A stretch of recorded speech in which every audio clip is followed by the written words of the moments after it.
They are not as alone as the world imagines them to be. But their solitude has a story, and if you love someone like this, you must listen gently. Partners who don't have a best friend are not cold, antisocial, or difficult to get close to. They are people who learned early that connection is a fragile thing, beautiful, but never guaranteed. They grew up watching friendships shift like seasons. People they trusted changed, moved on, drifted away, or chose someone else. Life taught them something quietly, almost cruelly. Don't put all of yourself into one person. They might leave. So they adapted, not by shutting the world out, but by spreading themselves thin enough that no single departure could break them again.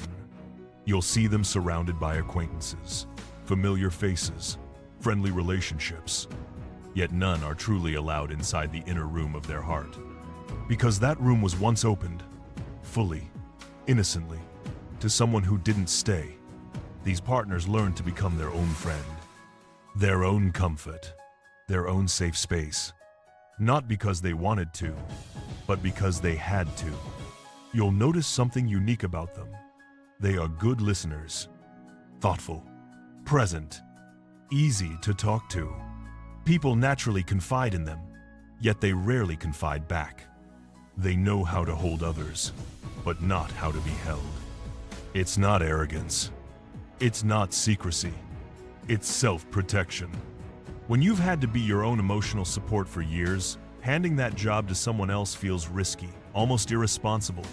For them, closeness isn't casual. It's not something they fall into blindly. It's sacred. They don't rush connection because they know the cost of misplacing trust. If you love someone who doesn't have a best friend, understand this. They didn't choose loneliness. Loneliness trained itself into them. They learned to rely on themselves because the world offered them no stable place to rest. They matured early, emotionally, mentally, spiritually, because life forced them to become the person they needed.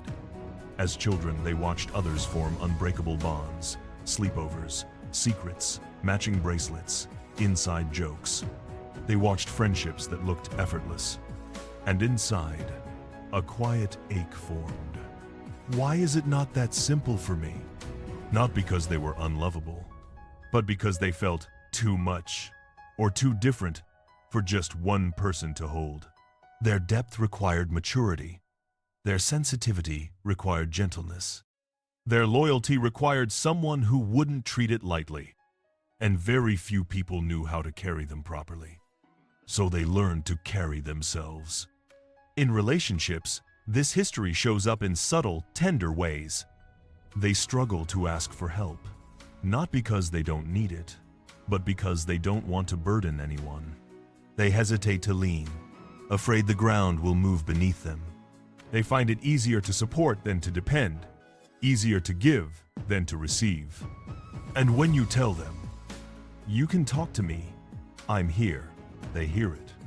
But a quiet voice inside whispers, "For now," not because they doubt you, but because permanence feels like a promise people rarely keep. For them, allowing someone to be their person is not a small step. It is an emotional risk that feels as vulnerable as standing in front of lightning and trusting it to warm you without burning. But here is the beauty of loving someone like this. If they choose you, truly choose you, you are not just a partner. You are the exception their heart never thought it would find. They don't give themselves easily. They don't attach carelessly. They don't say, "You're my person," on a whim. If they begin to share their inner world with you, if they tell you their secrets, if they trust you with their fears, their past, their silence, you have been invited somewhere rare. Because someone who survived life alone values connection differently. They love with intention, devotion, depth, and loyalty that isn't performative, it's real. They may not know how to need you out loud, but they feel you quietly, sincerely, and with a gratitude that words can't hold. To be loved by someone who never had a best friend means you are the first place they finally exhale. And if you are the person watching this, the one who never had a best friend, then hear this. There is nothing wrong with you. You didn't fail at friendship. You weren't too intense, too emotional, too independent, or too different. Life simply made you grow in places where others were allowed to rest. You became strong because you had no choice. You learned emotional self-reliance because you had to. You became your own comfort because no one else could provide it consistently. But strength doesn't mean you don't deserve softness. Independence doesn't mean you don't deserve support. Self-sufficiency doesn't mean you must walk alone forever. You are allowed to find a person who stays. You are allowed to need. You are allowed to be held. And when the right person arrives, someone safe, steady, and gentle, they won't try to replace your self-strength. They will honor it, soften it, and stand next to it. They will not try to be the only person in your world. They will simply be the one who doesn't leave. Partners who never had a best friend are not broken. They are careful with their soul. They are loyal beyond measure. And once they choose you, they love in a way that people who always had a crowd never learned to understand.